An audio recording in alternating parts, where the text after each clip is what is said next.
Hello and welcome back to the Video Vault with your hosts. It's us, Brandon and Skyler. I wasn't sure if you were going to go Yeah, first. it's good. Your name is first in the title. Oh, so yeah. I just, yeah. Oh, okay.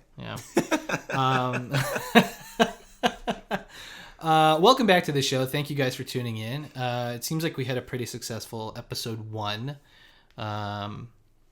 Unlike Star Wars.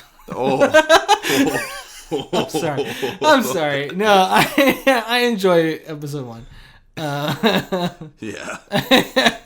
I enjoy parts of episode 1, and I appreciate the technological advancements that were made in that film. Anyway, before we get into today's big topic, we are going to respond to the viewer responses that we got from last time. Yeah. So the question we asked was, what's like a piece of media that you bonded with somebody over? So we got a few responses. Yeah, we got a couple responses. I guess first, my sister Mia, who hosts a podcast, Q for You podcast, which is a focus on anime. Shout out to the Q for You podcast. She was like, she wanted me to talk about how she and I bonded with music, which I touched on a little bit in the last episode. Because, you know, she kind of like sort of was the one who developed my musical tastes. I didn't really develop it myself. It's like, you know, she like knew the cool new stuff, so I listened to that. But I mean, yeah, we did go to concerts and stuff too. That's sort of like a thing that we do together, which is a lot of fun. Nice. But also she wanted me to mention more recently the very popular anime My Hero Academia, which is basically just like teenage Marvel universe anime. I just started watching it finally. It is, dude, it's so good. It. Yeah, it's great, man. I don't know why it took so long. Dude, it's so good. I have the first season on Blu-ray. It's amazing. From Mia. Mia gave me the first season on Blu-ray. Nice. Yeah, dude, it's so good. And the dub is great. Oh, yeah. It's a really good dub. Yeah, man. I'm really into it. I love it. Yeah. I got to finish season 1. Yeah, I have an All Might shirt. I love All Might so much. He's the best, dude. Yeah. I am here. Yeah.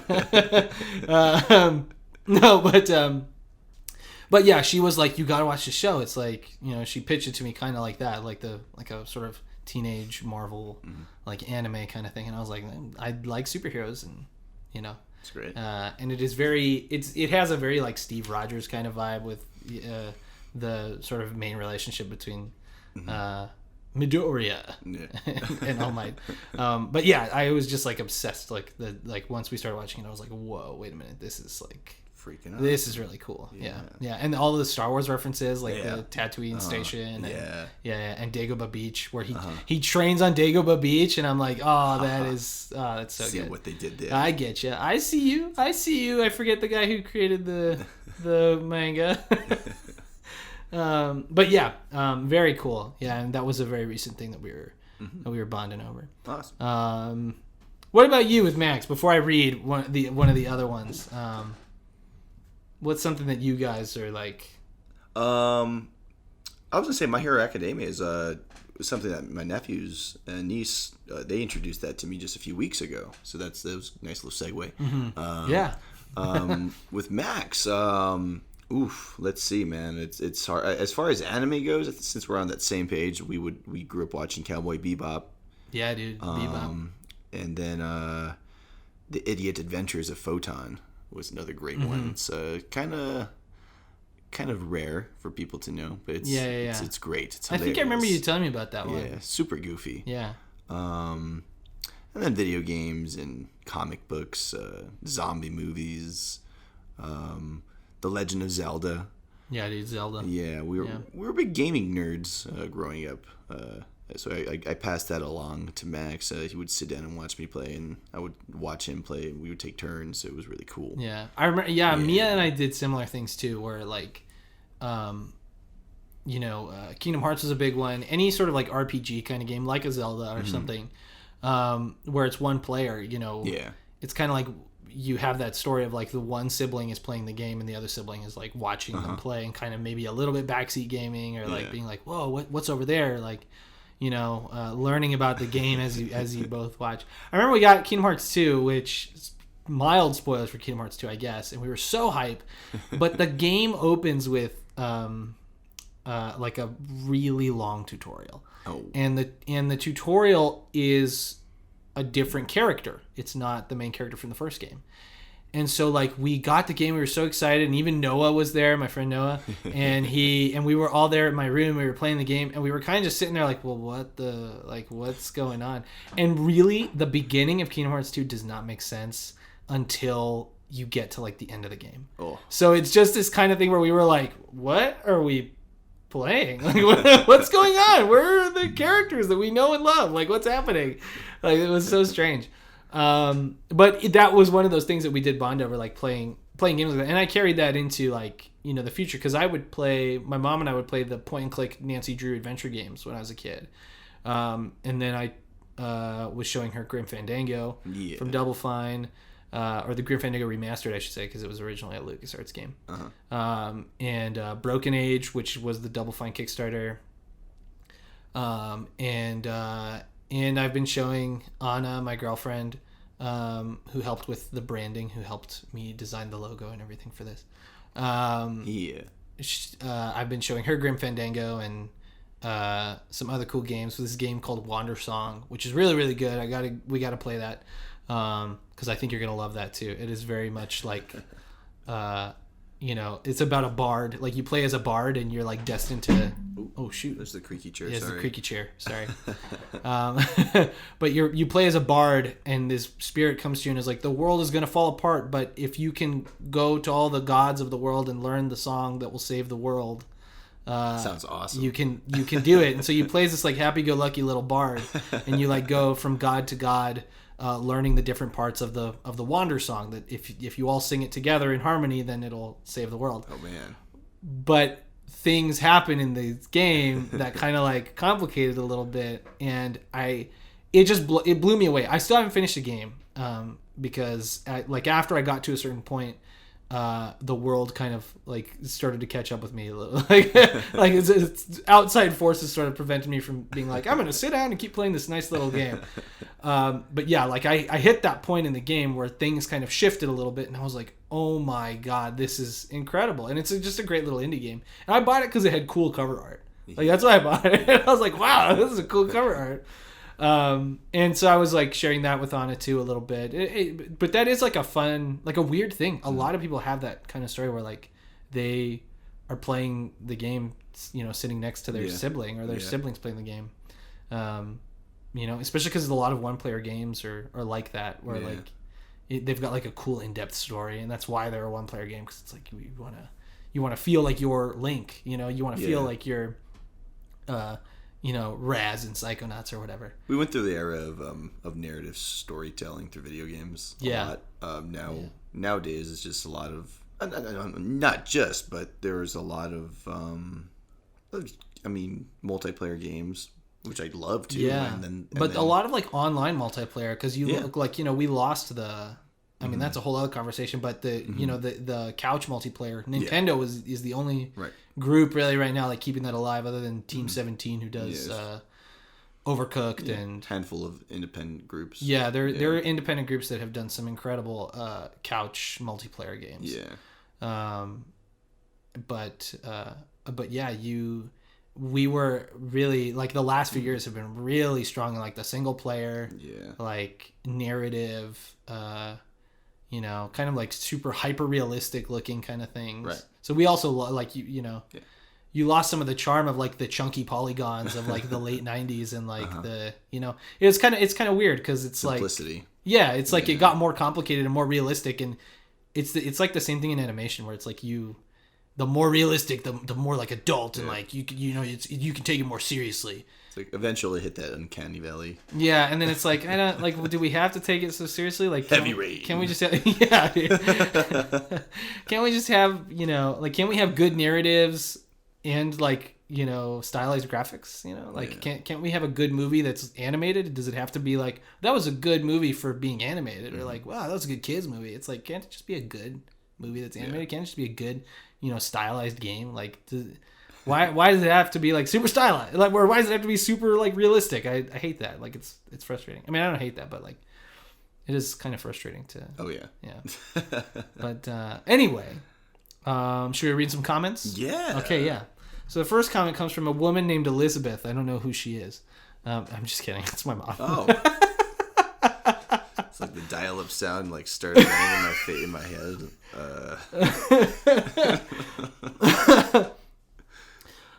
So Elizabeth says, my husband and I bonded over the unlikely show Downton Abbey. It was very unlikely. I actually know the story behind that. Maybe I will tell it to you right now. I'm a total Anglophile, and he is totally not. He is not. But the characters in the stories hooked both of us, and then there were other things that we enjoyed. Me, the fashion. Him, the history. I think your husband might have been a history teacher maybe at one point. I don't know. Oh. We started watching it when it first came out, and then we lost track because the next season didn't come out right away. So that's not actually true. My mom is lying. I'm gonna correct her right here. Dang, dude, throwing your mom under the bus. I know, yeah, dude. Hey, you know what? It's my podcast. We expose the truth here. Jesus. No, they were watching it on Netflix. And so that's why my dad kind of got hooked, because my mom was watching it like on loop. That's how he gets hooked into those shows, because my mom will binge watch it. Uh-huh. And so like he's just kind of passing by and in the room, and then he gets to know the characters and the world and the setting and the story. And so at that point he's like invested, because he's like, I'm going to sit down and watch it, you know. With other shows, like my mom really likes Outlander on Starz, but she watches that as it comes out. She didn't binge watch it. She started it from the beginning. So it's like my dad is not as invested in that, because it's like he knows it in such passing. It's like he only sees it like in passing to begin with, but then it's like once every week. It's not like for 15 hours straight in one day. Yeah. You know? So they were watching it on Netflix, and I think it was up to season 3, and then there was no more. And they were like all mad. I remember my dad was like pissed. He was like, "What? That's it?" Like, and so. And I was like, yeah, I mean, they haven't updated it. He was like, well, that's stupid. Like, he was all mad, Netflix was new.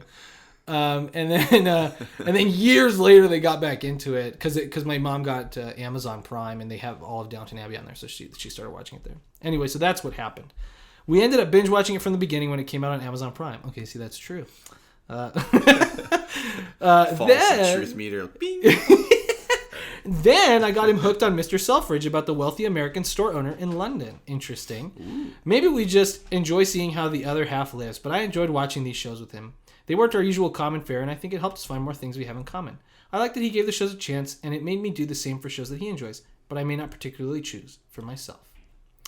Oh, well, that was sweet. That was really awesome. Yeah, no, that was good. And I think that's part of the thing about, like, you kind of open yourself up a little bit, right, when you're sharing something with somebody. Yeah. And so, I'm guilty of it, but it's like you can get kind of like mad when they're not like paying attention, or like when they're like not as invested in you, because you're like this thing means so much to me, or I really like this thing. I think you would enjoy it too, or I think there are aspects of it that I think really it reminded me of you, So then it's like when they're not paying attention, or they're not as like into it. Yeah, it's kind of you gotta find like the right show, the right person to share. Yeah, or you gotta like understand that like for some people it does take a minute. Like my dad, like he had to like watch those shows like in passing for like hours, like just hearing about the people on Downton Abbey, and then finally he's like, all right, what are these people doing? Like, okay, what happened to the maid? So I've been with my mom lately with Max and my brother. We've been watching The Boys on Amazon. Oh yeah.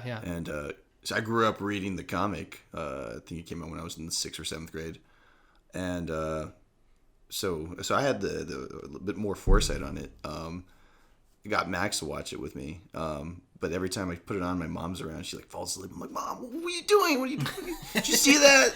Zap somebody with a baby. So it was awesome. Yeah, no, I get you. But like slowly, we've been watching it over the week, and she's like, "Well, what's happening in this episode?" I'm like, shouldn't have fallen asleep, Mom. yeah. That's how I feel about sometimes my mom with like video games, because it's like The Last of Us. Again, it's that like drop off of like the more stylized it is, the more she's like disinterested, because it's not like it's not hyper realistic. That's how my mom is. So you can't take it as seriously. Because like The Last of Us, when I played The Last of Us, my mom was like invested like immediately. So whenever I would play, she would like sit down and be paying attention to the story and stuff. And she'd be like, "Whoa, how are you gonna get around those guys or whatever?" Or like Ellie you get the sniper sequence with Ellie, and she's all like, "Whoa, that was crazy." But then I'm like playing Psychonauts, and I know my mom would like that. Like I know my mom would like the humor and the characters and the world and the because it's like a cool little thing. But it's so hard. Like she just doesn't. And I know she's listening to this, but it's like it's hard for her to like sit down and like watch that play out. And I guess for whatever reason, I assume because it's like a more stylized thing and like it's just not as you don't feel as connected, right? Yeah. But like that's why the storytelling in that game is so great, because it's like the game opens up and you just are immediately you like these characters because they're all so different, and there's a lot of like depth to them like right away. Like you immediately see the dynamics of the camp kids, and then Raz comes in, and it's such a great little like. It really falls into the lap of the player too to to dig deeper and listen to the conversations of the other campers. And which is like tough. Yeah. I think about us maybe streaming Psychonauts. Well, not maybe. I would love to. Oh yeah. But I'm like any day. I'm like I think about it, and I'm like the caveat before every like Double Fine and like Tim Schafer game is that like you really should play it yourself. Yeah. But because like it's just not like the game is already like entertaining by itself. You don't need me and you know talking over it and like talking about it while you watch us play. Like you should just play the game yourself, because those games are like the script is so we'll just hype it funny up and good. Yeah, it's just like just get this to play just like these guys do. I mean, and that's how I played games too. Like me and my sister would watch like playthroughs from like Markiplier or like the Game Grumps, and we would like we would be like, wow, I want that game. I remember the summer Last of Us came out, I watched Markiplier's playthrough, and I knew the whole story of the game and everything. And then I was like, I need that game. So I bought a PS3 that Christmas, and I bought The Last of Us. Thinking of that, you give me like a blast from the past, man, because I grew up watching G4 and Tech TV. Yeah. So before all the streamers and like walkthroughs and stuff, we would watch all these reviews on XPlay. Dude, I loved XPlay. Attack of the Show 2 would sometimes do previews. XPlay was the coolest though, and then they would the original speedrun was Arena, I think it was called, on Tech TV, and then go on to G4, of course. So that was like a good platform for people before, and then I guess I was just a really lucky, privileged kid to know about this. And hey, Dad, hey, Mom, I want this video game. We would order it, and that's how I was exposed to Psychonauts, because of seeing it initially on G4 and Tech TV. Yeah. So I mean, all this to say, Psychonauts tangent. Yes, yeah. I mean, that like constantly. That's just me and Brandon's conversations until Psychonauts 2 comes out. It was just every conversation. And then even more after. Yeah, and then even more. Yeah. Well, we'll have more to talk about. But no, all that to say, I know how my mom feels. Because it's like you share this other world with somebody. She's talking about like this Anglophile world, the upper class of like the UK, right? Like that kind of fancy prim proper world. She loves that kind of stuff, and I mean it is like intriguing and interesting, because again, like she said, it's like you see how the other half lives, right? And I think like there's a lot to be said about that, because a lot of people tend to, I mean, I look around. Like my parents' house or this house or Anna's mom's house, and I'm like, man, like what would it be like if we had a ton of money? What could we do to the house? Like what could we do? And so like you can live those fantasies through those kinds of things. And I think my dad a little bit does feel like he does have like a lot of in his mind. He's like, what could I do if I what could I make for the house or whatever. Yeah. So yeah, I mean that was a sweet little story, Mother. Thank you. Yeah. Thank you for that. And we have one more comment here. This is from a good friend of ours, OC. Yeah, she's a great actress that we work with. Going with the obvious answer and saying I've watched the Back to the Future trilogy like 15 times, and if you don't talk about it, I'll riot. Sunglasses emoji. And then she said, it's my coworker's favorite movie, and he got me a limited edition Marty Funko Pop because I said it was my favorite movie when he could have kept it for himself. Oh, that is awesome. Thank you for that, OC. And also, OC, do not fear. Me and Brandon will take whatever opportunity we can to talk about Back to the Future. Absolutely. Because Back to the Future is incredible. All three of those movies I think are awesome. I think the third one's super underrated. Sorry, Charles Horrick. I know, We love you, man. Yeah, I know. Our buddy Charles Horak. It was Back to the Future Day, like the actual day, October 15th, 2015. We're throwing Chuck under the bus now. And Chuck posted on Facebook, and he was like, could it be that Back to the Future isn't that good of a movie? And it just like, first of all, it killed me. I was like, Chuck, come on, dude. Why would you say that? But second of all, I was like, no, it is that good of a movie, Chuck. It really is. And I that's just a great script. And like, it is something that I bonded over with my dad too. Like that's, both my parents, but my dad really liked Back to the Future. Well, he still likes it. I mean, he's still here. He didn't wake up one morning, I hate Back to the Future. Yeah, he didn't just change his mind. No, yeah, I mean, those three movies are great. And I do think that third one's super underrated. A lot of people...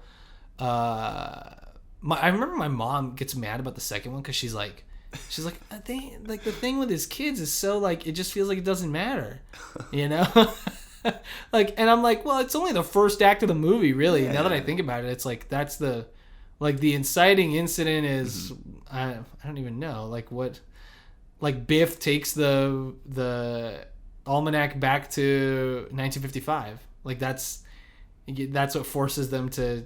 Yeah, I mean, like that. So, I think it's a good setup. Yeah, I think it works. I mean, because also I feel like I don't want to hang out there too long. They're such an interesting.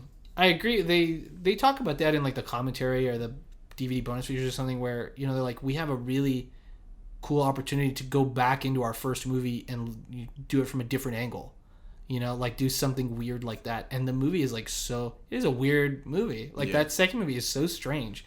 And like, because we go to the future, we go to the future, we go to 1985, but it's an alternate 1985 where we have like, Donald Trump Biff and then, and then you go back to 1955 and you're looking at the first movie from like a different angle in every scene, and it's so like cool and weird. It's like it's a really weird movie. Yeah, it's a cool little movie, and I think the third movie gets a bad rep because it's similar to the first movie in that we only go in one direction time wise. We only go to the Old West, and then we're there the whole movie. Yeah. But I mean, the first movie did that same thing, and I think part of it is the expectation that like in the second movie they just went insane. Like we go to the future, we go back to the present, but it's an alternate present, so we go back to the past, and then we go back to the present, and then it's and it's the same thing. But actually they don't go back to the present at the end of that one. But anyway, like we're all going. It's like this crazy movie, and the third one kind of like strips it down and makes it a little more simple. I think that's maybe why. But I really like it. I like the love story with Doc and Clara. And I love the climax with the train. Like, that's so cool, man. All three of them are amazing. Yeah, I think all three of them are great. And I just like that first one, man. It's so good when when he punches Biff, man. Like, it's so fun. It's so like it's just classic, rousing. Yeah. It makes me feel good. I remember we were at a screening of. Well, I think it was just me that time, of Back to the Future, and just like you can feel it. Like I still feel it when I watch it by myself, but when George is getting ready to punch Biff, it's like you can feel it, like the air in the theater just like changes, and every it's like time and you just like you get chills, like he's gonna stand up to him, and it's like this amazing moment in the movie. I love it so much. All three of those movies, super fun. Yeah, I mean, and again to OC, like we will not miss an opportunity to talk about Back to the Future, also because that leads us to another great time traveling high school movie. Bill and Ted's Excellent Adventure. Oh man. Which is also incredible. Something that you and I have bonded over, and that you being Brandon, I'm not talking to OC anymore. Sorry. This is kind of a confusing sentence. I'm sorry. But we were just talking in the car about it because, I every time there's like a movie or like a TV show where it's like about a duo, like a friendship, I always sort of compare me and Brandon to it. But like I rewatched Bill and Ted, Excellent Adventure and Bogus Journey on Friday, And it's just like every time I watch that, it blows my mind how much the dynamic between them is very much me and you. And it like cracks me up. I always love the part too when shut up, Ted, and just turns around and smiles. Yeah, Ted, that is so you. It is so you, and it like makes me laugh. It reminds me of high school when I would be like nervous about something, and you'd be like, "Don't worry about it, bro. It's gonna be fine. It's gonna be fine. Don't worry about it. Don't worry about it, dude. It'll be fine." And I'm like freaking out that we're gonna get, you know, like an F or something, or like we're gonna get in trouble with the principal or whatever. And you'd be like, "Don't worry about it, dude," and nothing ever happened. And it like kind of made me mad because I'm like, I want to be right, but I also like I'm glad that I wasn't because I don't want to be in trouble. Oh man, that would have been a lot of trouble. Ooh, cut it off there. But yeah, that was a big thing that you and I like because we are very much in tune with that dynamic. Oh yeah, of Bill and Ted. When I was rewatching Bogus Journey and the evil robot us's are about to murder them at the top of the cliff, and they're trying to figure out what to say to like get them to not do it, and Ted's like, "Even though you're doing this, we just want you to know that we and Bill's like, "We love you," like that. Like it's like last minute thoughts. Yeah, they're just like, I don't know what didn't to really say. think of anything, but... And that's kind of like that felt like me and you to a T. Like, like just not entirely prepared for like really intense moments. Yeah, yeah. And I could talk about Bill and Ted all day, but particularly the last 40 minutes of Bogus Journey is some of the most insane stuff ever put to screen. I honestly, I don't know how they got away with it. And Primus plays on stage before they go up. Oh yeah. Yeah.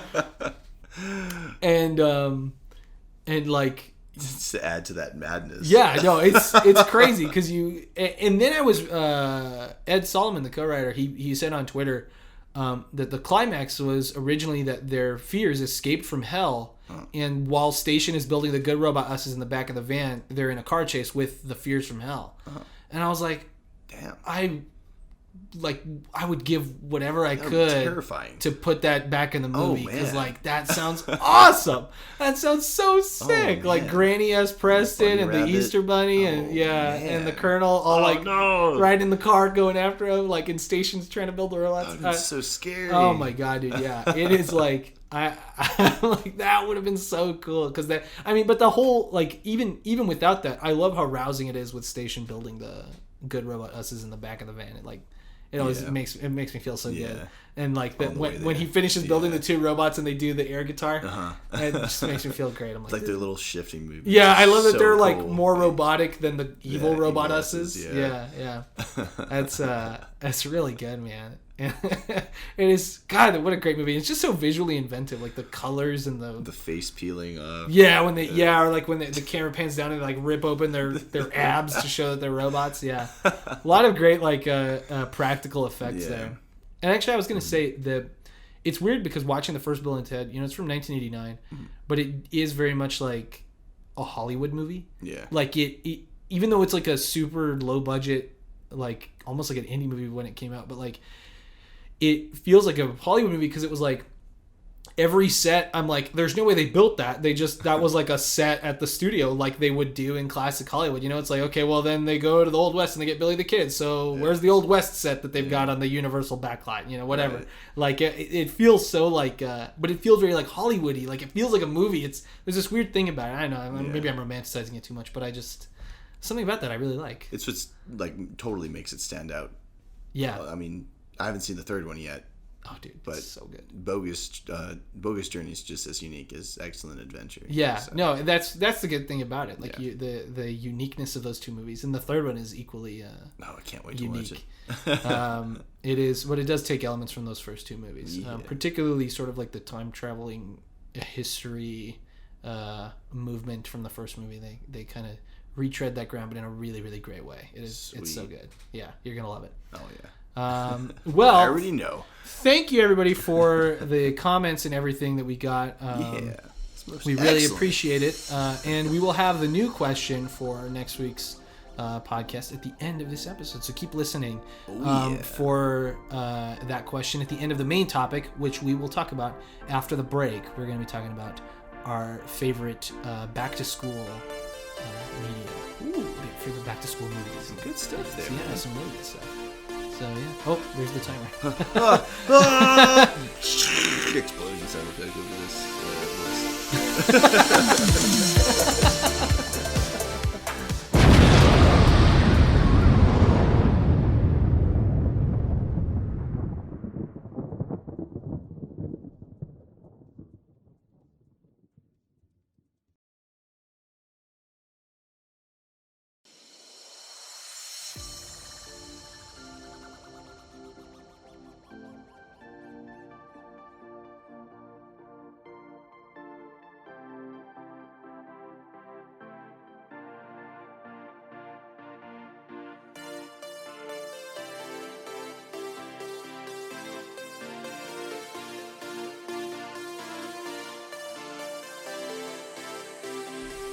All right, and we're back. Yeah, howdy. Thanks for joining us again here inside the Video Vault. Oh yeah. We are back here today to talk about back to school Ooh, stuff. Back to school. Back media. to school. We kind of wanted to touch on like summary stuff too. I don't know. For some reason, a lot of movies that deal with high school and like back to school, I always want to watch them at the end of the school year, like in like May. Yeah. You know, because they have like a summary kind of vibe to them. Like Bill and Ted, I'm like, oh, I want to watch it in May because it's also the end of their school year. Like it's the end of the year, their final project or whatever. And then like Napoleon Dynamite has like a very summery kind of feel to it. You know, and again, it ends like, you know, like, and it's very like bright and like summery kind of at the end of the movie. Excuse me. And yeah, just I don't know, just like a lot, or like Ferris Bueller's Day Off too. Like, it just feels very like summery to Once me. we move into September and October, we're watching Halloween stuff. Oh yeah, So- for sure. Oh For sure. yeah. Ooh. Yeah. But so I've got a list here of like back to school stuff that I really like. What did you want to bring up? What did you want to talk about? Because you said you had something you wanted to say.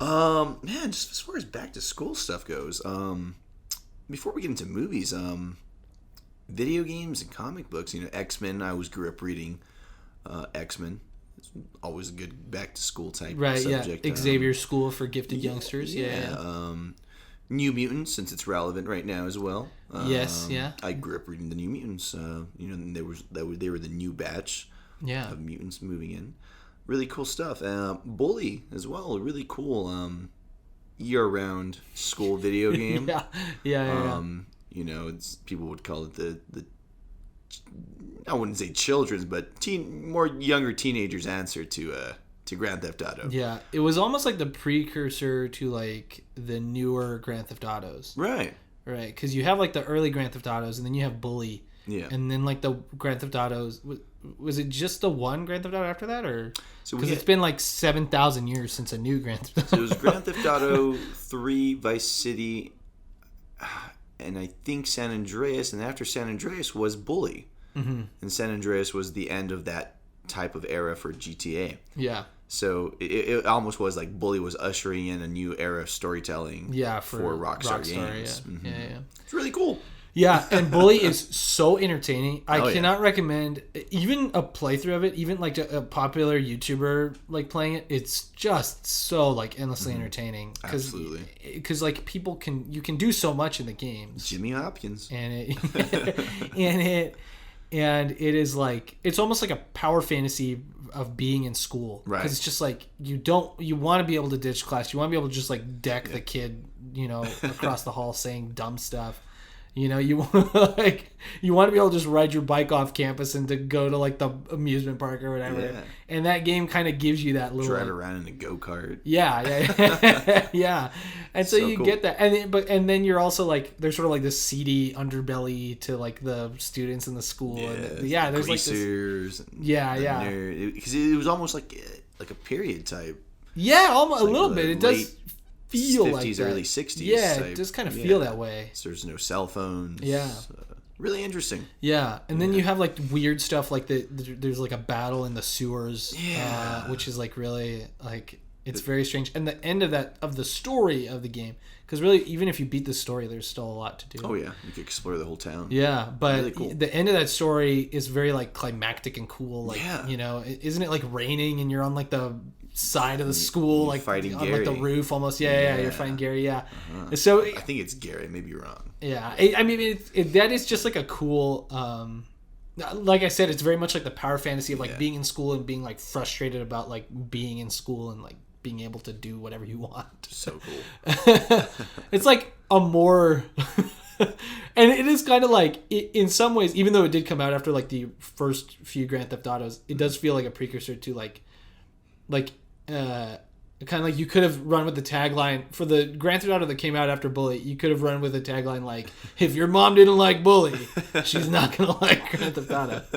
You know what I mean? Like it has that kind of like you're right, like that kind of like kiddish version, even though it's like T for teen kind of like not, it's not the most like kid friendly, but you know, you're not, shooting people and there's running over. And there's not like prostitutes. And, it's not. It's not. It's not as edgy. Yeah, definitely not as edgy, but it's like super fun and entertaining. Yeah, for sure. And I like that you brought up X-Men because it does. You do feel that way at school, right? Like because the X-Men is the allegory for the civil rights stuff, but it also you have these students, these teenagers who have mutant powers and like. Sometimes you feel like that because they're all outcasts, right? And you do feel like that when you're in school. Yeah, especially if you're going into like freshman or. Yeah, when there's like a big shift, you know, like when you're going into high school for the first time, or like going into middle school, leaving for the high first school, time. going or to leaving college, high school, something like that.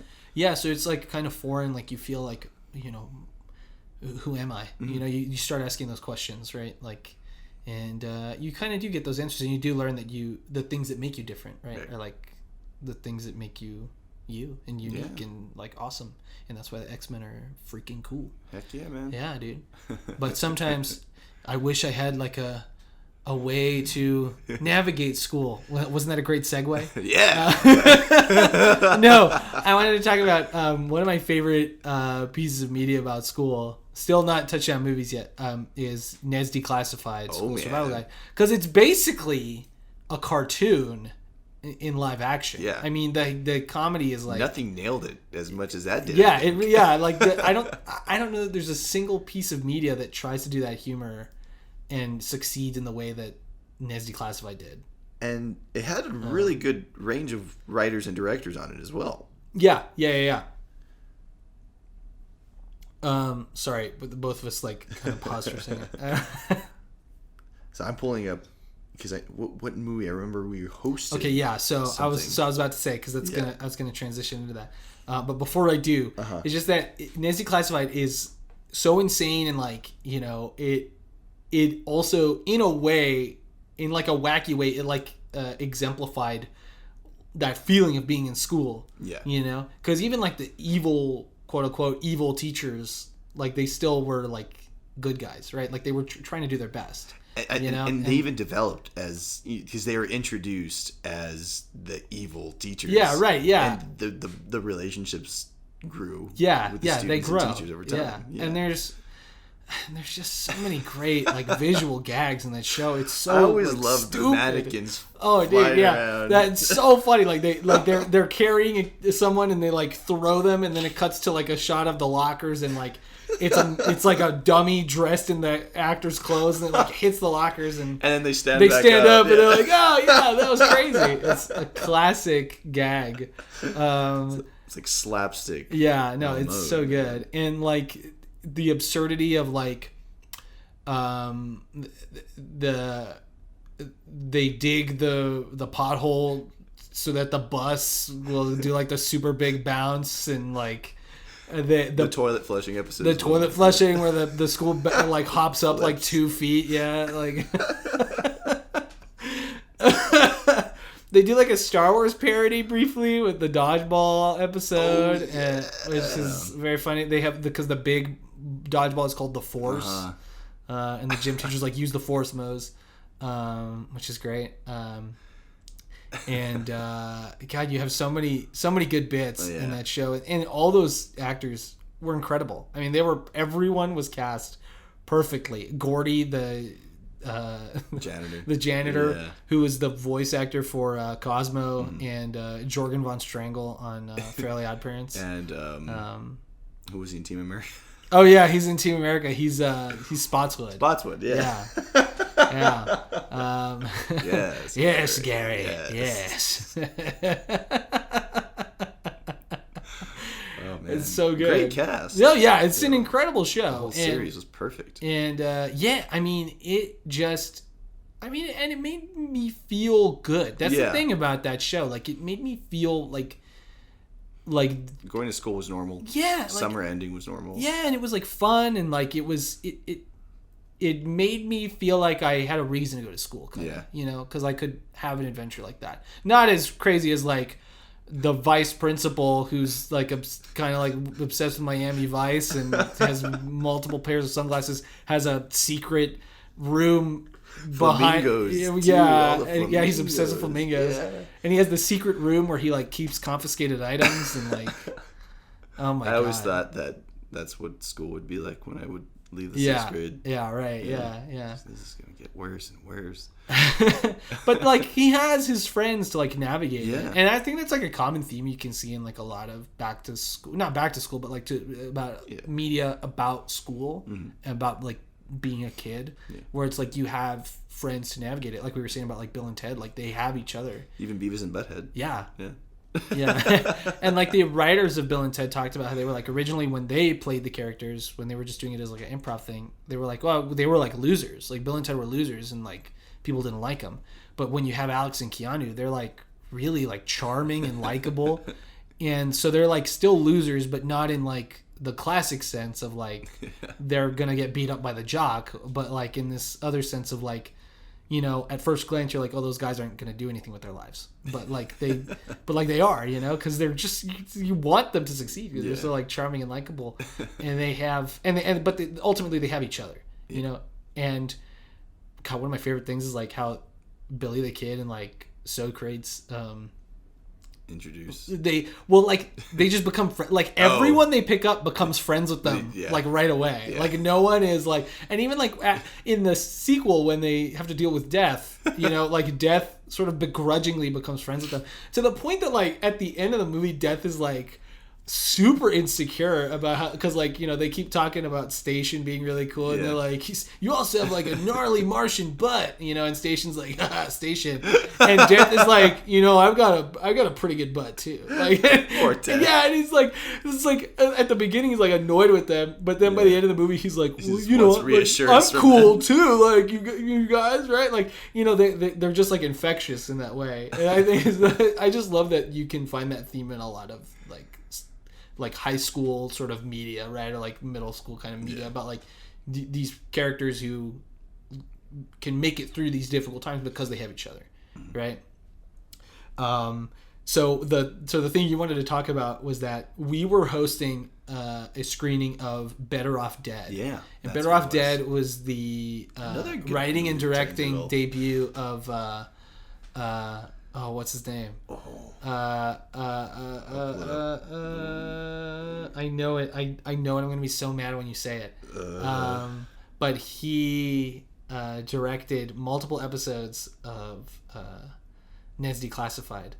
And Savage Steve Holland. Dude, I knew it. But like, even to the point that I feel like Ned's Declassified is like a spiritual sequel to Better Off Dead, because it's just I said no other piece of media really pulls off that like cartoon comedy the same way that Ned's Declassified does, with the exception of Better Off Dead, because like he even does like a similar gag where like in Better Off Dead you have the mom serve the food and it like crawls away, and they do that in so much in Ned's Declassified. He has the lunch that just crawls off of the plate. The school lunches. Yeah, and you like. And again, like Better Off Dead is kind of like the other side of that coin that I'm talking about, of like you have your friends that help you get through it. And he has like the French foreign exchange student who is Princess Elizabeth in the first Bill and Ted. She's wonderful. and and he has Booger. What's his name from Revenge of the Nerds? Yeah, another famous backup actor. Yeah. Tons of stuff. I love that guy. But he, but it's like it shows like the agony, like the comedy in the agony of being a high schooler. Yeah. Like his closet where like every hanger has a picture of his girlfriend's face on it, and like. I like know that feeling. I love that movie. You know what I mean? It's so good, man. I know that feeling, and then like his little brother being like, seemingly just being like a playboy, like genius, so bizarre, kind of like a tiny Tony Stark like to some Max, degree. when I was in high school, like you're kind of like you're almost like, but I feel like you kind of know that feeling too, where if you have a sibling, to some degree, even if your sibling to themselves they're not doing well, it's like you look at them and you're like, man, how come I'm not doing as good as they are? Like they're all they've got the good grades or they've got a lot of friends or whatever, and then you like look at yourself and you're like, man, like I'm like a loser. And it's like that to the nth degree in Better Off Dead, where it's like it's like so insane. And like again that like cartoon comedy, like he blows up his neighbor's mom but she's still alive, and like my favorite is when he's gonna hang himself, and he's like, wait a minute, what am I doing? This is stupid. This is crazy. I can't do this. And his mom just like bumps the door open, and he starts like hanging. He's like, it's so good. Like it's so like. I wouldn't even call it dark comedy. Like, I mean, the premise of him trying to kill himself is so absurd. It's funny, but the whole like the setup of every single time he tries to do it is so absurd. It's like I can't even take it seriously. Like everything and everybody around him. Yeah, it's just like strange. I love the twins that race him. Oh yeah, the Asian twins. The baseball voices. Yeah, oh, it's so good every time. And here we are again. Love like, those guys. It's so good, and like I love John Cusack is incredible in the movie. Like he's so funny, and it bums me out that he's like not as jazzed about that movie as like I am. But I think he kind of like walked back those statements. But there was an interview where he was like, I just feel like the movie wasn't what I expected it to be, and so I was disappointed. But I think more recently he's been like, I like that movie. Like people sort of misinterpreted what I said. If I ever meet him, I'm gonna let him know how much I love it. Oh yeah, I mean, like I love a lot of stuff that John Cusack does, but man, in particular, Better Off Dead is like so damn funny. Oh, it's so good. It's so it's just like, and the skiing stuff is like ridiculous. The animated burger sequence, like.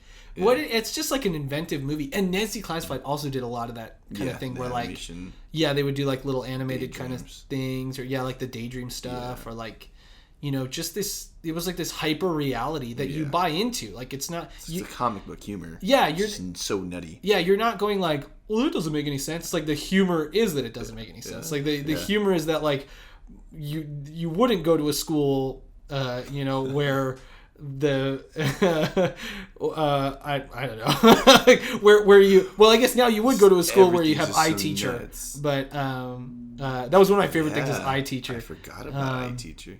I just remember the wizard.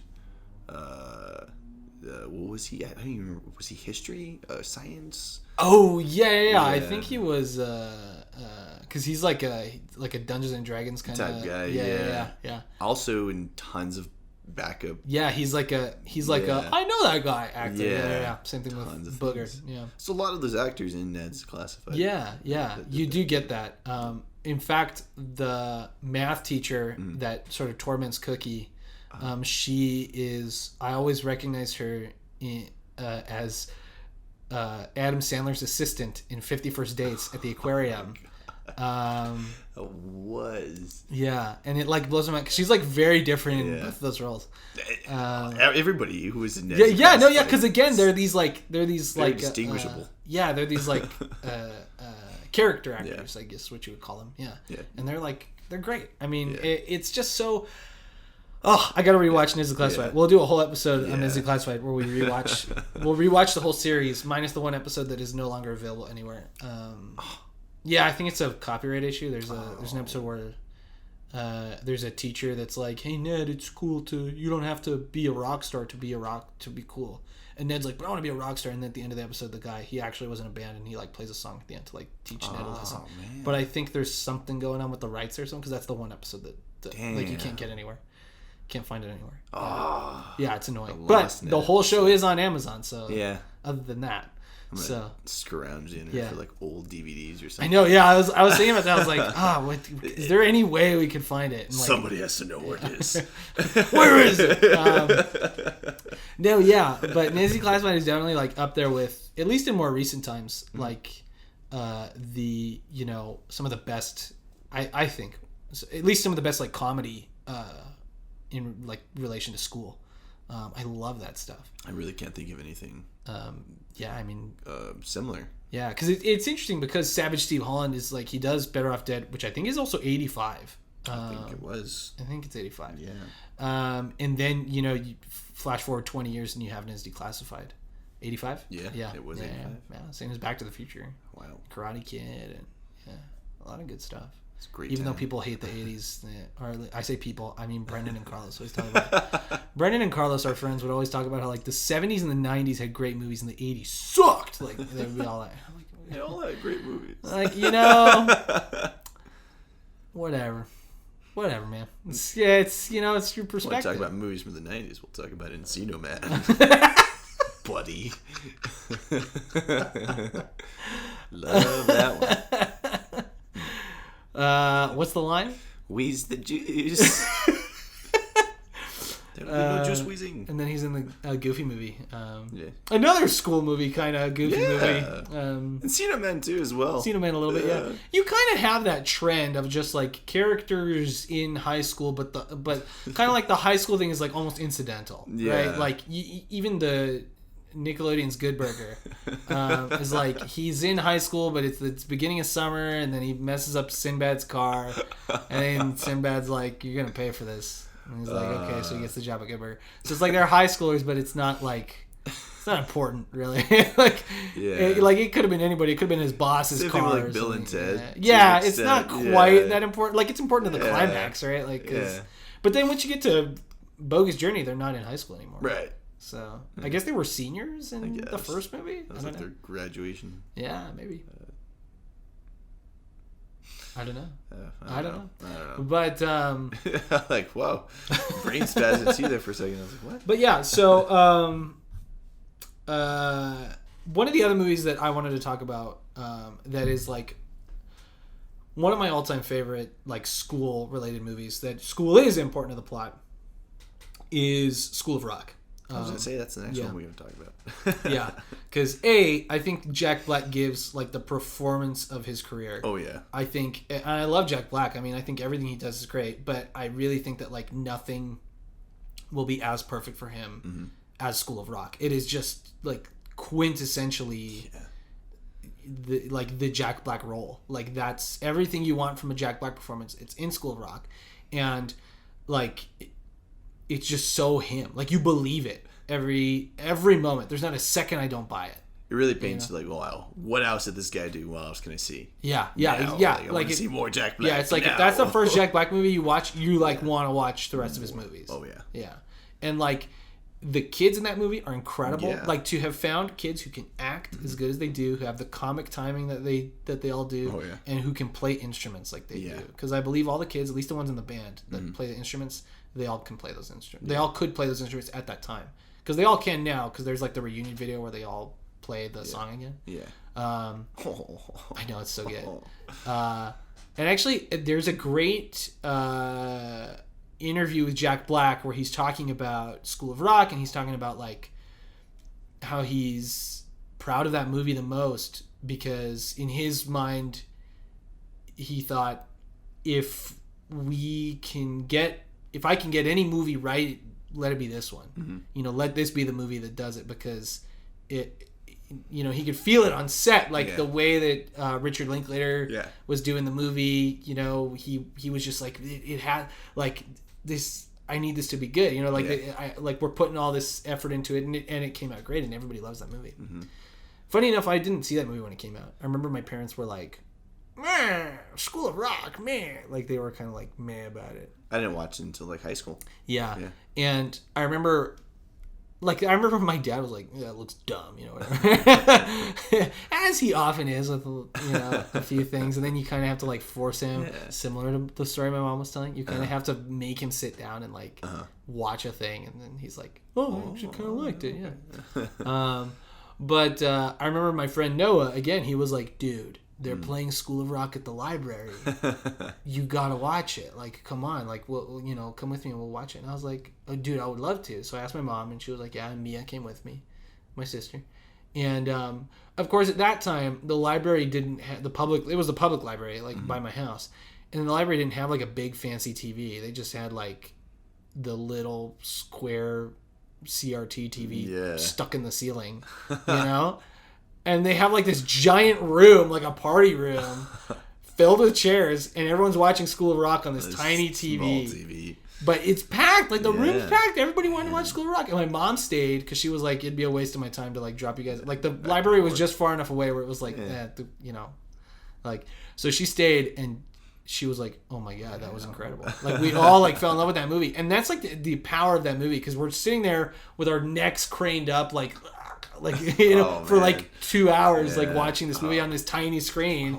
And we were like, wow, like, we were enchanted. It's a great movie. I mean, and it does, again, it's that, like, fantasy of, like, one day a teacher's gonna walk in and, like, just be like, hey guys, guess what, we're not gonna do all the stupid crap that you normally do. We're gonna do that. Was always like the dream of having a substitute teacher walk in and say something like that. Me and Brandon, we had this sub in high school that looked like George Lopez. And we didn't know his name. Oh, man, I feel bad now. So... Is that like, I see nothing but his face I can now. see his face, man. And he was such a nice guy. And we called him the George Lopez sub. He's a very, very nice guy. I don't think we ever even, like, addressed him by his name, like, in person. Didn't. Because it was that kind of thing where, like, we didn't know his name. Yeah. You, like, avoid calling someone by their name. But he was a cool guy, man. He was like, probably the most quiet sub ever. He's a pretty laid back guy. Yeah. And I don't want to go on a sub tangent, but I kind of want to do, because there were so many interesting subs that we had. Oh, yeah. Including, there was this old man who basically, he had a hunched back. Like, and not like, I don't think it was like a medical issue. I think he just was an old man, so he had a hunched back because he was old. Yeah. And he was so, like, he was this white guy. I forget his name. And he would constantly, like, every single time I had him, every time he had the same line. I don't want to say joke or bit, because he would just say the same thing, and it wasn't like he wasn't joking. Like, he would read the names, and he would get to someone's name. Sometimes it would be my name. He would get to it, Skyler, and he'd be like, everybody's got to have these weird names nowadays. People don't just have regular names like Joe or Bob or Jim anymore. And I'm like, shut up. I hated that guy. It was just like, dude, like, why does it matter? Like, why? And also, what lame names? Not, no offense to anyone named Joe, Bob, or Jim, but, like, can you imagine if everyone you knew was named Joe, Bob, and Jim? Like, he didn't even have any, like, classically female names that he was throwing out there. It was just Joe, Bob, and Jim. Like, it's like he was just hating on everybody's name. Yeah. It wasn't a classically white man name. Yeah. It was like, shut up. I hate you. It's like Julio. Oh, gross. Yeah, it was, oh my God. Yeah. You have a Juan? Jesus. Glad I never had that guy. Dude, yeah, that guy was bad, man. That guy was bad. Fuck that guy. Yeah. I mean, yeah, basically. That guy was, I mean, he was from his own time, right? He was from his own time. Sure. Yeah, and then there was Mr. Phelps, who was a very tall man. Rest in peace, Mr. Phelps. Rest in peace, Mr. Phelps. He legend, was a man. really wonderful guy. He was cool. super nice, super cool, and he would dance all the time. Like, people would, like, record him dancing. They'd be like, Mr. Phelps, can you dance? He'd be like, sure. And then they would, like, bust out their phones and, like, record him dancing. He was cool. He was a super cool guy. There was a sub that I always forget about this until I start talking about subs. I had this guy. His name was Mr. Blackman, M-O-N. And he was like literally the class that I had him subbed for. He was just like, all right, everybody, just do the assignment. And then he put on like Spotify and he just blasted the music. And then he was standing up front of the classroom and talking to the girl who was sitting next to me about the show Nip Tuck. What like the they were hell? just talking about Nip Tuck for like 25 minutes. And then In the Air Tonight had come on. And Mr. Blackman is in the middle of a sentence. And he goes, oh, hold up. And then he does the air drums for In the Air Tonight. And he like nailed it. He did it perfect. And then he's like, all right. And then he kept talking about Nip Tuck for the next like 20 minutes. And it just was such a funny little... So, like, Ned's Declassified wasn't really far off, It wasn't man, far off, at yeah. all. Yeah, we're like, reflecting back at our teachers. And do you want to talk about how you substitutes. punched a grapefruit? Oh, yeah. Coming back to Ned's Classroom moments. Yeah, because it was, I don't know why this makes me laugh so hard. It's so like... I think it was junior year. And I was in broadcasting with Mr. Seifert. Yeah. And and that classroom is on the second floor. Yeah. And it's in like an atrium, so that it's Yeah. just like it overlooks the first floor. Right. Yeah. Yeah. Thank you. That actually really helps. I would have not explained it that well. Yeah. Well, it's important to the story. Yeah, definitely. Yeah. So these two lads, Waleed is on the bottom floor, or Trevor is, I don't know. So Waleed and Trevor. I thought it was Waleed and Guillermo. No, it was Waleed and Trevor. Okay. Yeah, it was Trevor Hines and Trevor, dude, I Waleed love Al-Qadi. Trevor. Shout out, homies. Yeah, shout out to Waleed and Trevor. And they were playing catch with a massive grapefruit. And I was watching them do it, and my brain just stepped into the void, and I walked out there, and it was Waleed on the bottom. He's like, Brandon, catch. No, it was Trevor. I don't know. It doesn't matter. Brandon, catch the grapefruit. And like signaling me to catch it next because they're playing catch with a grapefruit for some reason. And my brain, like, not a second, as soon as it flew up from his hand and towards me to the second floor, it was like that one little Kermit the Frog thing, meme, where he's looking in the mirror. Yeah. And it's evil Kermit. Yeah. My brain was just punch the shit out of that grapefruit. And I, like, locked back and I slammed it with my fist and it just popped. And as soon as I did it, Mr. Seifert walked out and he looked at me, idiots! Go pick that up! I can hear his voice. Like, I can hear him saying it. Idiot! Waleed and Trevor, like, I know they wanted to be mad, but they were just as appalled as Seifert and I was for hitting it. We all just started laughing. It was pretty awesome. Oh my god! That's dude. just one of the few crazy things that I Yeah. did. But man, that grapefruit just blasted like in 3 different directions. I don't know why the visual of that cracks me up. I Like, swear, like locked back, boom, juice everywhere. That was Yeah, oh my it was god, pretty funny. It I'll kills never me whenever I forget think that. about it. But yeah, you're right. Like, there's this. I say that Ned's Declassified was like a heightened reality, but not by much. Yeah, like, not just like by maybe much. by just a little Yeah, bit, like. Because it's certainly, if that's not like same thing with like Better Off Dead, that just that Savage Steve Holland kind of thing, where like certainly if that wasn't how the reality was, that's how it felt. Yeah. Like it did. Like even if Yeah. I didn't have pictures of my girlfriend's face on every Yeah. hanger in my closet. Yeah.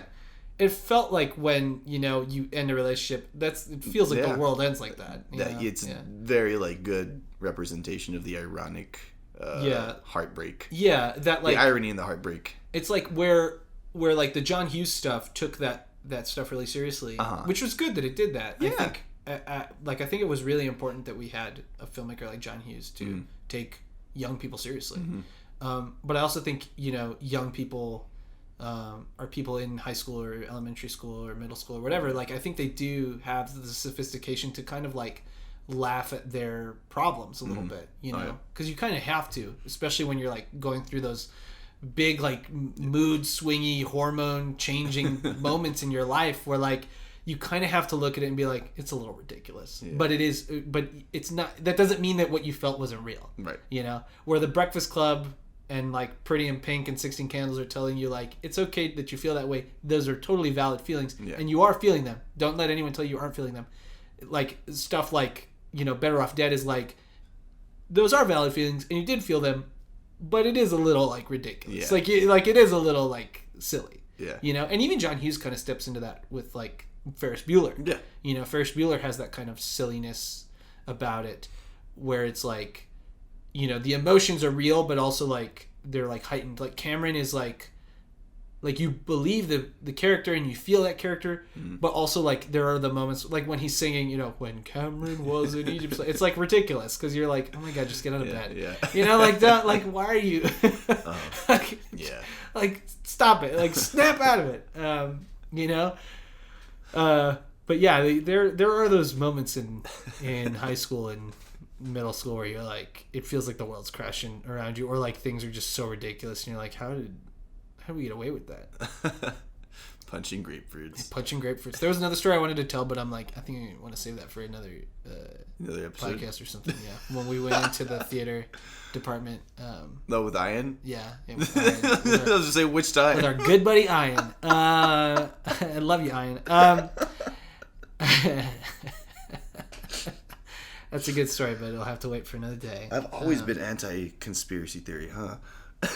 You have, yeah. Brick yeah. wall, I dude. mean, I'm not a big fan of promoting conspiracy theories either. It was the journalism that really taught me. Yeah. So, okay, so I know we only barely like scratched the surface of School of Rock, but it has been a while since I watched it. But another movie that has that kind of heightened reality, I feel like that really like knocks out of the park. That just is like, that's exactly what it was like, is Napoleon Dynamite. Yeah. Because it is just, it's absurd. like really absurd, but not in a fantastical way like Better Off Dead or Ned's Declassified. It's like absurd and just like a really, like, that happened to me. Yeah. You know, like you did 6 hours of work and you got paid $6. Like you. Oh, I think about that too much. $6. It's like $1 an hour. It's And then they pay him in change. That's one of my favorite jokes. Oh no! Can't find my checkbook. Hope I don't mind a paying change. He like pats the pocket on his chest twice, and that's as much as he looks for his checkbook. It's so funny. Yeah. And like the drawings that he does that are like, if you were good at shading, which like good is like in quotation marks. If you were good at shading, you were good at drawing. Like the mustaches. Yeah, and like. Putting the tots in his pocket, like such a bizarre film. It is a weird little movie, man. It really is. And we just recently watched Nacho Libre together. Yeah. Which was Jared Hess who did Napoleon Dynamite. That was his sophomore effort. Yeah. And it was interesting because I remember watching Nacho Libre and Napoleon Dynamite, and they're like, he certainly has a style, Jared Hess, which is again that like. There is like absurd stuff that happens, but none of it is like outside the realm of reality. Yeah. Because even in Nacho Libre, even though he like drinks the egg, that's like the weirdest part in the movie. Yeah, because it doesn't really. Yeah. It comes back at the end, but not that much. Like he kind of flies. Like he like flies a little bit, but it's not like he flies. You know, like it's like the Buzz Lightyear thing of like it's falling with style. It's the exact same like kind of fly too. Yeah, like he just has his arms out. So, but yeah, there's this like absurd reality kind of thing that like was so relatable to me in Napoleon Dynamite, especially because he's gangly, he has curly hair, and he wears glasses, and he likes weird stuff. That was like just me to a T when I was in middle school, because I remember my voice had changed when I was in like the 4th grade or something. So like by the time I was in middle school, I sounded like I do right now. Like there's footage of me with my friend Adam, and it was maybe I was in the 7th grade, and I sound exactly the same. I hardly sound different. Adam sounds like an 8-year-old girl. It is the funniest footage ever because I sound it's weird because my friend Adam now he's got a very masculine like like what one might call a normal like masculine voice, but man, that video is so funny. Like I'll talk to his brother Christopher about it sometimes. And like it's just hilarious. Like, Adam's little squeaky voice next to my because I think Adam's older than me by like a few months at least, and it's just so funny. Like it's hilarious. Yeah, but I could empathize with Napoleon Dynamite like so much because I just felt like that, like all the time, especially like going into high school, like where it's like you're like weird and like you're not part of the group of girls or with the jocks or with the I remember sort of floating around high school. Like there wasn't like a solid group I was with except for like you and Brendan and Carlos and everybody, the 5-man band and everything. Like I wasn't part of the theater kids because I was part of the theater kids at the community theater that I went to. So there was something about Napoleon Dynamite that I could identify with because he doesn't really belong to any groups. Even though he like claims to be a part of all these groups, he's never hanging out with them. He's not like, like he claims to be good with a bow staff, but he never uses it. Yeah. He claims to be good with nunchucks, but he never uses nunchucks. Like, he says a gang wanted him to join with them because he's good with a bow staff. But like, what gang? Like, he's just a liar. We never see anybody else interact with him other than like Pedro and Deb. Being bullied on. Yeah. It's so sad. I love that when the dude just walks by and shoves him into the locker. Makes me so sad. It cracks me up, but it is kind of like this sad thing. The one cut where it's just him getting like headlocked. Just want to beat that guy so bad. Such a jerk. John Heater's so good in that. And and like that, you also have that like sibling thing with like him and Kip and like that like kind of awkward thing where I remember my sister's not like Kip at all, but I do remember this weird thing of like, because in the movie, Napoleon's still in school and Kip is like an adult and he's like out doing his adult. Yeah. He's having his adult life, which is not quite like the classic American adult life. He's in chat rooms and watching TV and making your mom jokes and making nachos. Such a weird. What a strange film. Strange it's film. So period. Funny. Like, it feels like it's the 80s or 90s, but it's clearly the early 2004. Yeah. So I remember I think there's in a commentary or like in an interview with Jared Hess, he talks about how he was like, in the opening credits, when he pulls out his school ID, they made them put the year on there because that was like a point of contention when 20th Century Fox bought the movie.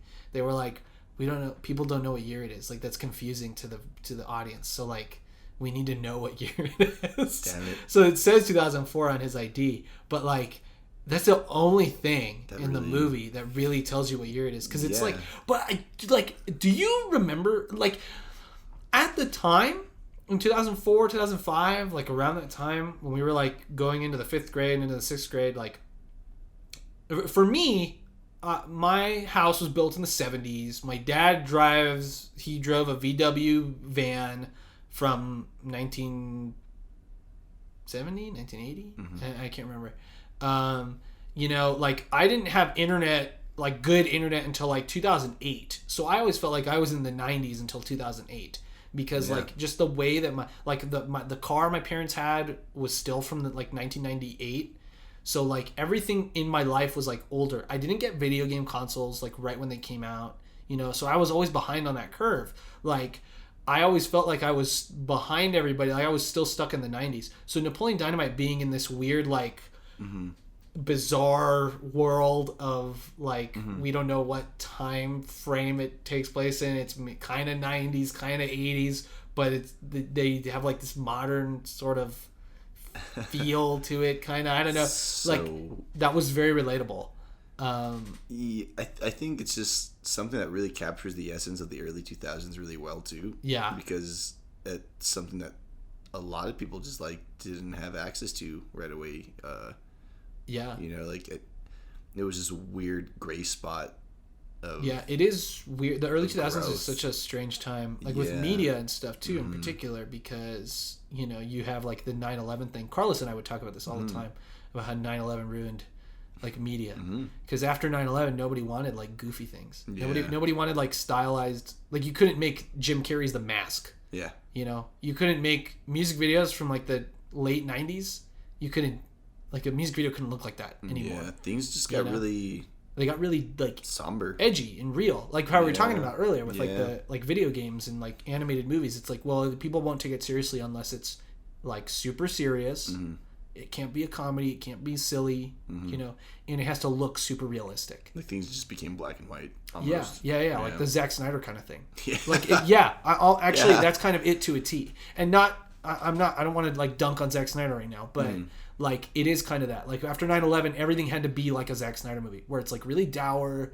Nolan even. Colors are, Nolan too, where it's like the colors are really dark, it's super serious, like, and it was kind of, it's like bummer, you know, because if you look at the media before that, it is really like, it's super wacky. Weird. The stuff in like the 2000 and like, you know, the first half of 2001 is very like weird. You look at music videos at that time, there's this weird like energy of like clear like plastic clothing and like white voids that the singer is standing in, and it was like a weird utopian like things were on the upswing of what we wanted. Because you have like in the 90s this like you have like the wackiness of like Jim Carrey movies, and then you have like the seriousness that's like critiquing the wackiness of those things, but not like they can coexist. You know, those two things coexist. And then you get to 2001, and after that, it's like those two things can't coexist. It's like everyone didn't want the wacky stuff anymore, or at least that's what people thought. So like they didn't make that kind of thing anymore. So it's like really weird. So like, and if there was wackiness, it was just complete goofy comedy, like Martin Lawrence movies. And and it was like Big Mama's House. That was like a repressed memory. I forgot about Big Mama's House. Oh man, I saw it the other day on HBO. Oh yeah, so bad. Sorry, Martin Lawrence. Sorry. No, but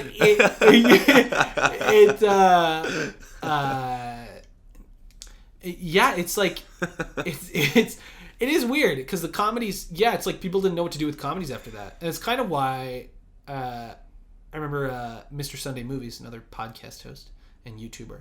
I remember he had a funny bit in one of his episodes where he was talking about the movie romantic comedy from the 90s with Robert Downey Jr. called Only You. It's a great, it's a sweet little movie. My mom loves that movie. And he was like, and he makes reference to it, and he's like, just kidding, you couldn't make a movie like that anymore. Sincerity is dead. And that sort of is like the thing, right? Like the sincerity from like the 80s into the 90s. I mean, I think it's coming back. Yeah, I was going to say, I think there's like a slow, with every genre, horror, comedy. Because everything was action. kind of like, it had to be ironic or like a super serious take. Like it couldn't be sincere. It couldn't just be like, you couldn't have a Bill and Ted, you know? And now you can have a Bill and Ted because we have Bill and Ted 3. Yeah. But like, you couldn't have a movie that was just like, just earnest. Right. You know? Like there wasn't stuff like that. There wasn't media that was like earnest like that. Stuff like the Ned's. Yeah. Which like did exist, but it just feels so like, I mean, we're talking about it because it's so like out there and weird. Like there was nothing else like it at the time. And I don't think people really acknowledge the weirdness and absurdity. I feel like if there was stuff like that, it was just very overlooked as well. Yeah. Or looked at as, that's childish. Or that's for kids. Yeah. So again, that thing of like be an adult and right. We gotta be edgy and cool. Yeah. Sophisticated. And I think finally we're sort of coming back from that, like, in a more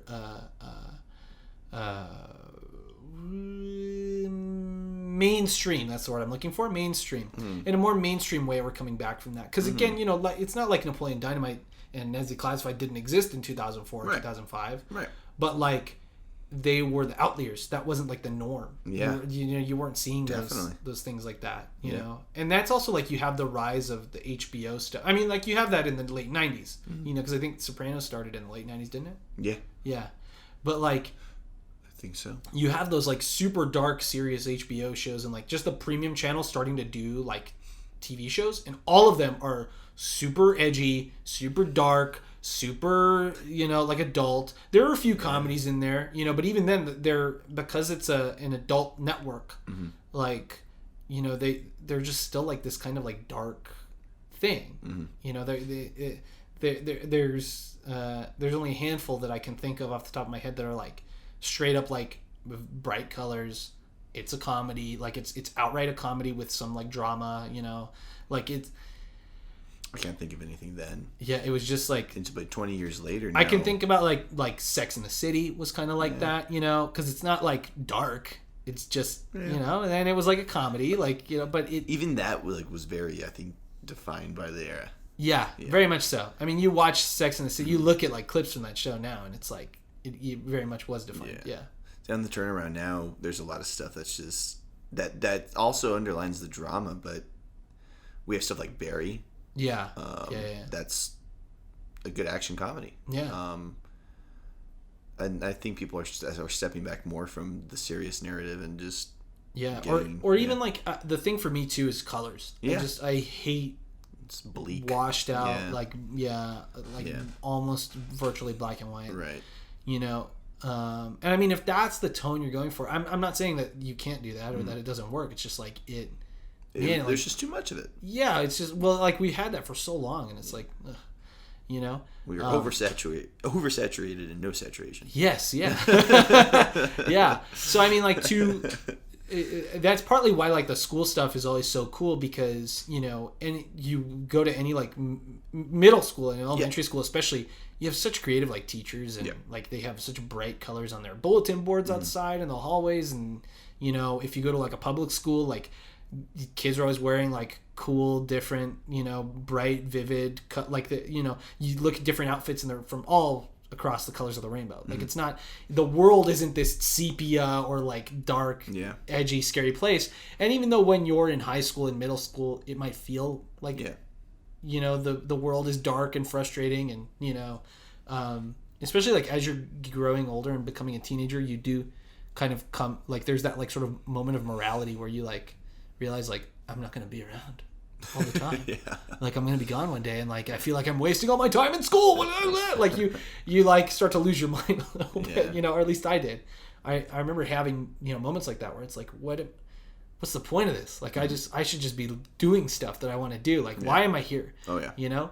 But the world isn't colorless. The world isn't, you know, boring to look at. It is like wacky and weird, like all these movies and things that we're talking about, you know, even if those things are like super hyper exaggerated or whatever, like that they were still saying something. And like I said, that even if it's not how the world was when we were in school, that's how it felt. You know, I assume you know, if I were in high school today, that's still how it would feel, you know, like just this kind of like weird hyper reality of like like what's going on. My life has certainly, it's definitely not as like wacky as it was like in high school, but I think it's probably because I'm like forced to be next to the same people every day in high school, right? So like you kind of feel like you can get away with a little bit more. Like in college, it's like you have a new group of people every semester, so it's like you like every semester is like a reset button. But in high school, it's like by the end of that fourth year, it's just like hate you. Yeah, you could just say whatever. Not that you can say whatever, but it's like I know I did. It is just like this weird like thing of like you know, like you're with these people so long, it's almost like you're all punch drunk because you've seen each other so much. It's just like like everything starts to get a little bit weird, right? Like you're like that guy. Yeah, man, that was like, because I would draw like comic books of my teachers in high school, and like I came up with a whole character series plot and like executed it over 1 year in high school in my class, in my history class, because my history teacher was a coach who didn't care. And he literally, I think he played radio maybe 4 times, the Cuba Gooding Jr. movie. He played that movie like 4 times the whole year, and I did maybe like 2 assignments, and he passed everybody. And I remember at the end of the year, I walked up to him with my comic book. And because me and my two of my friends, Tom Avila and Armando Maese, they were sitting next to me, so they would co-write the comic with me. And they deserve some credit on that because they come up with some of the best jokes. Armando's still funnier than hell. And I remember we all went up to the teacher, and we put it on his desk, and I was like, "This is what I've been working on in your class this whole time, you know." And I wanted to show you because I'm really proud of it. it wasn't like to throw it in his face like, haha, I didn't do any work. It was just to be like, hey, look, I made this thing while I was in your class, and I'm proud of it. You know, and it's not like, because it's not like he was like under the impression that he was teaching us, you know, like he knew he wasn't doing anything. Anyway, so he looked at it and he kind of like skimmed through it, and he's like sitting there and he goes, well, at least you're not doing drugs or drinking or something. And then he hands it back to me, and that was it. Thanks, Coach. And I was like, well, that was certainly not the reaction that I anticipated. So we had cool people like Seifert and Dead, and Mr. Holland and stuff. So for sure, yeah. And you know, it was funny when I was rewatching Bill and Ted at the beginning of the movie. You know, they go up to their teacher and they're like, "We want to thank you for a most excellent year of learning," and you know, whatever. And he's like, "Did you guys even learn anything?" And I looked at Anna because I was watching it with her, and I was like, "That's like almost word for word the conversation I had with my pre-cal teacher in junior year." Like me with Mr. Folk and seriously, I went up to him and I was like, hey, because I do this with all my teachers. Yeah. I try to anyway, where I go up to them and I'm like, hey, thank you for being my teacher, and you know, I enjoyed your class, even if I struggled in it, you know, I did enjoy learning from you. And he goes, did you really, Skyler? It just didn't feel like it. And I was like, dang, okay, sorry. All right then. Sorry, pre-cal is boring. I'll take back my compliment. Have a good day, dick. Same thing with my African American studies teacher in college, who taught hip hop. There are so many good stories from that class. You told me at the end of the class, at the end of that class, I went up to him and I was like, "Hey, professor, I just wanted to let you know that I really appreciate you being my teacher, and I want to thank you for everything you taught me over the semester." And he goes, "Yeah, it was interesting having you in my class, Skyler." And I was like, "Damn, dude! Like, what did I do other than nothing?" But like, I was awake in your class.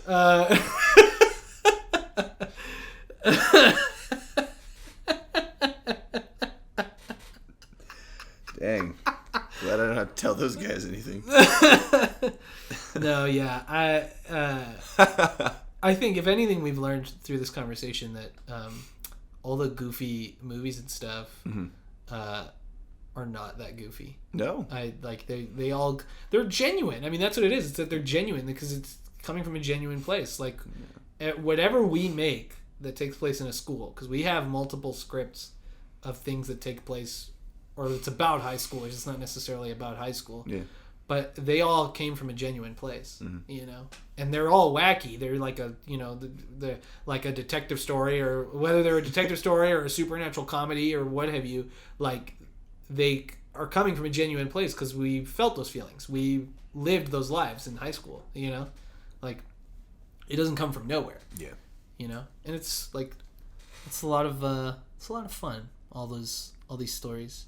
Because now it's like nostalgic. As it was happening, as I was in high school and watching those things, I'm like, it's super relatable, and I'm like, man, yeah, I know that guy. And then now I watch those things, and I'm like, man, I knew that guy. Like definitely, yeah, even if it's not even always necessarily comedy or anything.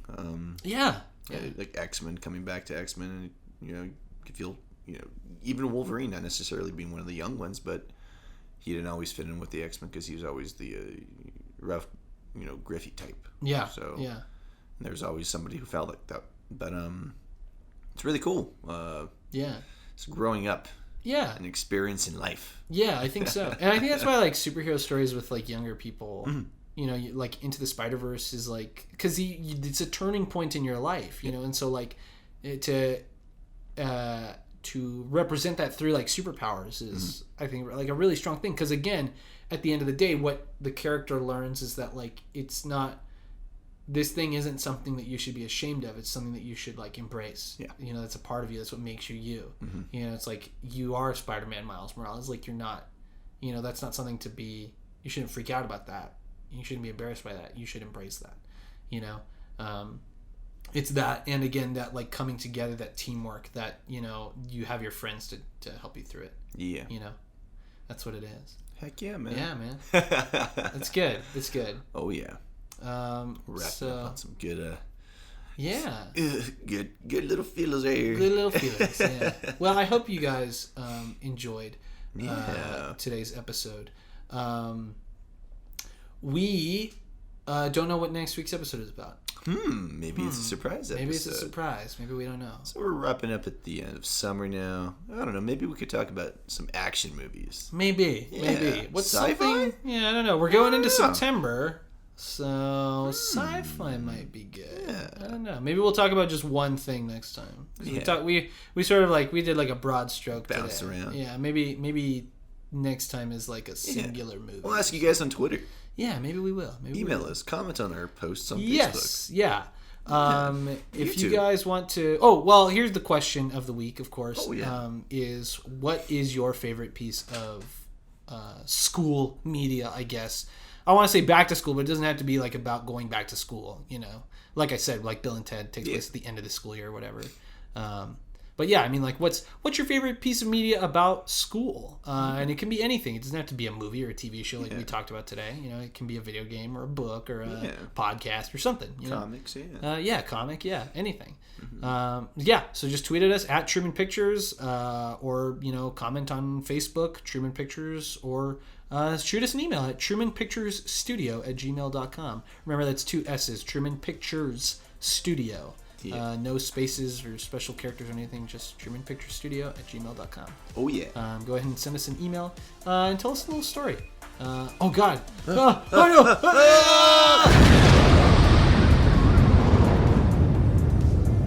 Follow us on social media. Subscribe to our YouTube channel so you guys can stay up to date with everything. Not just the Video Vault podcast, but everything Truman Pictures. Oh, yeah. We got a lot of stuff coming at you. Yes, we have been your hosts. I'm Skyler. I'm Brandon. And thank you for entering The Video Vault.